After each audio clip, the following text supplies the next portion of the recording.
कभी कभी कसीर सरमायाकारी के बाद तैयार की गई फिल्में और ड्रामे इंसानी जहन पर वो असरात मरतब नहीं कर पाते कि जिसके सबब इन फिल्मों और ड्रामों पर सरमाया लगाया जाता है। और कभी कभी कुछ नए फ़नकार किसी सड़क किनारे या किसी पार्क में अपने प्रोग्राम का बैनर किसी बस पर लगाकर सरे राह अपने आला फ़न के जौहर दिखाते हैं और सहल अंदाज में अपना पैगाम आवाम तक पहुंचाते हैं। और यकीनन ये फ़नकार बहुत बड़े फ़नकार हैं। गुज़िश्ता दिनों महकमा उमूर नौजवानान हुकूमत सिंध और यूनाइटेड नेशन पॉपुलेशन ने सड़क के किनारे इसी तरह से आवाम के वास्ते खूबसूरत प्रोग्रामों का इनेकाद किया, जिन्हें वहाँ मौजूद लोगों ने देखने के बाद अपनी पसंदीदगी का इजहार किया। आइए आप भी इस ड्रामे के पैगाम को जानिए। डैडी, मेरे स्टेट्स का वीज़ा कब लगेगा?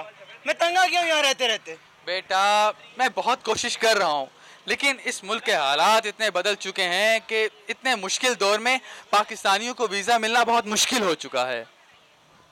डैडी, आप प्लीज कुछ करें, यहाँ से बाहर जाने का बंदोबस्त करें। कितनी गंदगी है यहाँ पे कि अब तो मेरा दम घुटता है। बेटा, मजबूर तो हम भी बहुत हो गए, मगर क्या करें, मजबूरी है। अरे मैंने मंजूर भाई से कहा है कि हम सबका अमेरिका जाने का इंतज़ाम करें। अरे बस रहने दो, तुम्हारे भाई तो ऐसे ही हैं, तुम्हारी हर दफ़ा बात टाल देते हैं। बरसों से अमेरिका में रहते हैं, अमेरिकी शहरियत है, फिर भी तुम्हारी बात को टाल देते हैं। बिल्कुल। अरे मंजूर भाई ऐसे नहीं है सुंबल, वो वहाँ कोशिश कर रहे हैं कि शिराज की जॉब वहाँ लग जाए, और अगर शिराज की जॉब वहाँ लग गई तो हम सबका जाना बहुत आसान हो जाएगा। Oh really? It sounds cool, very interesting. कितनी खुशियाँ हैं वहाँ पर। खुशी देख रही है इनकी। फ्रेश रहता है वहाँ पे। लेकिन यहाँ क्या लाइफ है? अरे मुझे तो बेटा, दिल होने लगा है कभी-कभी। मैं सोचता हूँ मैं यहाँ पैदा ही क्यों हुआ हूँ। बेटा कुछ लम्हात हैं, कुछ। हाँ भाई, तुम बिल्कुल ठीक कहते हो। जरा से मॉडर्न कपड़े पहन के बाहर निकलो तो लोग ऐसे आंखें फाड़ फाड़ कर देखते हैं कि जैसे कभी कोई लड़की ही ना देखी हो। बिल्कुल यही और बाहर के मुल्कों में कितनी आजादी है, कोई किसी को नहीं देखता। अरे बच्चों तुम लोग फिक्र ना करो, अल्लाह ने चाहा तो शिराज बहुत जल्द अमेरिका चला जाएगा। मंसूर ताया के बच्चे भी कितने मजे में होंगे डैडी। लो भाई, सायरा अपनी मर्जी का लिबास पहनती होगी, बिल्कुल अमेरिकन लगती होगी। Exactly. और हम हैं यहाँ घुट घुट कर जी रहे हैं। Exactly, यहाँ सब कितनी मैसी लाइफ गुजारते हैं, वहाँ पे इतने मजे से एक मिनट मंजूर भाई की कॉल आ रही है अमेरिका से। हेलो, हाँ मंजूर भाई कैसे हैं आप? हाँ हम सब ठीक ठाक हैं। जी। अच्छा, ये तो बहुत खुशी की बात है। हाँ फिक्र ना करें, हम सब तैयारी कर लेंगे।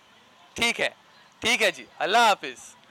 क्या कह रहे थे मंजूर भाई? भाई एक खुशखबरी है तुम सबके लिए, मंजूर भाई पाकिस्तान आ रहे हैं, वो भी दोनों बच्चों के साथ। वाह, मैं तो अभी तक उन्हें नहीं देखा। हाँ, मंजूर भाई 30 साल पहले अमेरिका चले गए थे, वहाँ उन्होंने अपना कारोबार सेट कर लिया, शादी कर ली, फिर उनका पाकिस्तान आना नहीं हुआ। वो पाकिस्तान आते भी क्यों? उनके जाने के बाद तुम्हारे दादा दादी का इंतकाल जो हो गया था, बस मैं यहाँ अकेला, वो अपने कारोबार में लगे रहे, मैं अपने कारोबार में लगा रहा, एक दूसरे से फ़ोन पे बस खैरियत मालूम होती रही। अब तो उनकी बेगम का भी इंतकाल हो चुका है, वक्त का पता भी नहीं चलता। Yeah, I'm not gonna come in a party tonight. Actually, मेरे grandfather आ रहे इस वजह से। जी बिल्कुल। हाँ, डैड उन्हें ही लेने गए हैं, बस आने ही वाले होंगे वो लोग। तुम लोग मेरा वेट नहीं करना, अपना एंजॉय करना। मुझे टाइम मिल गया तो डेफिनेटली मैं आ जाऊँगा। आते ही होंगे बस। हाँ बस ये लोग आ गए, मैं तुमसे बाद में बात करता हूँ, ठीक है? ओके। तुम्हारे ताया जान आगे मिलो। अस्सलाम वालेकुम। ये शहराज है। अरे बेटा, हाँ बेटा, आइए भाई साहब, आपको अरे यार वो गाड़ी से सामान की आवाज निकाल। अरे इधर आइए आप मंसूर भाई, इतने अरसे बाद मिल रहे हैं। अच्छा ये तो बताइए, पाकिस्तान आने का फैसला कैसे कर लिया इतना अरसा अमेरिका रहने के बावजूद? हाँ भाई, 30 साल पहले जब मैं अमेरिका गया था, बहुत से ख्वाब थे मेरे। अल्लाह ताला ने बहुत करम किया, बहुत कुछ कमाया वहाँ पे, माशाल्लाह जी। लेकिन एक बात है, अमेरिका में हम मेहमान हैं, हमारा असल वतन तो पाकिस्तान है। पाकिस्तान कल यहाँ क्या रखा है? गुर्बत, महंगाई और परेशानी? नहीं बेटा शिराज, पाकिस्तान हमारी शनाख्त है, और दुनिया में शनाख्त से बढ़कर कुछ भी नहीं है। मगर अंकल, आप तो कामयाब हैं और आपके पास तो अमेरिकन नेशनैलिटी भी है। बेटा, शनाख्त और शहरियत में बहुत फ़र्क होता है और ये बात मैंने 30 साल अमेरिका में रह के सीखी है। तो वहाँ क्या आपकी कोई इज्जत नहीं करता? नहीं बेटा, ऐसी कोई बात नहीं अरे है। बेटा, वहाँ लोग हमारी बहुत इज्जत क्या करते हो हैं। जाओ। मैंने तुम्हें बताया कि हमने वहाँ बहुत कुछ हासिल किया है। हाँ, ये ज़रूर है, हम वहाँ पाकिस्तानी नहीं, अमेरिकन निजात पाकिस्तानी हैं। तो आपके बच्चों की नेशनलिटी भी वहीं की ही है? जी। लेकिन बेटा, मैं तो यहाँ पैदा हुआ हूँ, मेरी शहरियत तो पाकिस्तानी है। मेरा ख्याल है तुम अभी इन बातों को नहीं समझोगे। वहाँ इतनी सहूलत है, लोगों के लिए खुशहाली है, फिर आपको शनाख्ती क्या ज़रूरत है? सोनिया, तुम्हारा चेहरा तुम्हारी पहचान है और पाकिस्तान हमारी पहचान है और हम पाकिस्तान के बगैर नामुकम्मल हैं। मंसूर भाई, वैसे आपके बच्चों को देखकर ये बिल्कुल भी नहीं लगता ये अमेरिका से आए हैं। तुम ठीक कहते हो। हम लोगों ने अमेरिका शिफ्ट होने के बाद ये फैसला किया था कि अपना घर का माहौल बिल्कुल पाकिस्तान के कल्चर के मुताबिक रखेंगे। अच्छा। और हाँ, वहाँ बहुत से पाकिस्तानी ऐसे हैं जो बिल्कुल इसी तरह रहते हैं। अच्छा। वो बेटा, तुम कहाँ जा रहे हो?